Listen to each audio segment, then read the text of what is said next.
Power star Pawan Kalyan mass director Harish Shankar combination అంటేనే box office వద్ద ఒక సెన్సేషన్. గతంలో వీరిద్దరు కలయికలో వచ్చిన గబ్బర్ సింగ్ సృష్టించిన ప్రపంచనం అంతా ఇంత కాదు.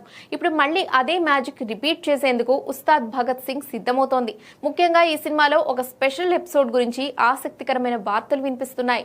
నిజానికి గబ్బర్ సింగ్ సినిమాలో అంత్యాక్షరి సీన్ ఒక ట్రెండ్ సెట్టర్. పోలీస్ స్టేషన్ లో రౌడీలతో హీరో చేయించిన ఆ హంగామా థియేటర్లను ఊపేసింది. ఆ తర్వాత ఎంతో మంది దర్శకులు అదే ప్యాటర్న్ ను ఫాలో అయినప్పటికీ హరీష్ శంకర్ క్రియేట్ చేసిన ఆ ఇంపాక్ట్ ను ఎవరూ అందుకోలేకపోయారు. అయితే తాజాగా ఉస్తాద్ భగత్ సింగ్ కోసం హరీష్ శంకర్ ఆ అంత్యాక్షరి ఎపిసోడ్ కు ఒక మోడర్న్ టచ్ ఇచ్చి సరికొత్తగా డిజైన్ చేసినట్లు తెలుస్తోంది. ఈసారి కేవలం పాటలు డాన్సులతోనే సరిపెట్టకుండా వినోదంతో పాటు మరిన్ని సర్ప్రైజింగ్ ఎలిమెంట్స్ ఉండబోతున్నాయి. పాత మ్యాజిక్ ను రిపీట్ చేయడం హరీష్ శంకర్ కే పెద్ద సవాల్ అయినప్పటికీ ఈసారి అంతకు మించి ఉండేలా పక్కాగా ప్లాన్ చేశారట. పవన్ కళ్యాణ్ బాడీ లాంగ్వేజ్ కు తగ్గట్టుగా వింటేజ్ పవన్ కళ్యాణ్ ను గుర్తు చేసేలా ఈ సీన్ ఉండబోతోందని సమాచారం.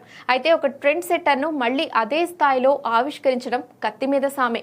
కానీ హరీష్ కు పవన్ మ్యానరిజమ్స్ మీద పూర్తి పట్టు ఉంది. గబ్బర్ సింగ్ లో ఆ సీన్ ఎంత న్యాచురల్ గా పండిందో ఉస్తాద్ భగత్ సింగ్ లో కూడా అదే స్థాయి వినోదాన్ని పండించేందుకు చిత్ర యూనిట్ శ్రమిస్తోంది. ఈ ఎపిసోడ్ కనుక వర్కౌట్ అయితే థియేటర్లు మరోసారి బ్లాస్ట్ కావడం ఖాయం.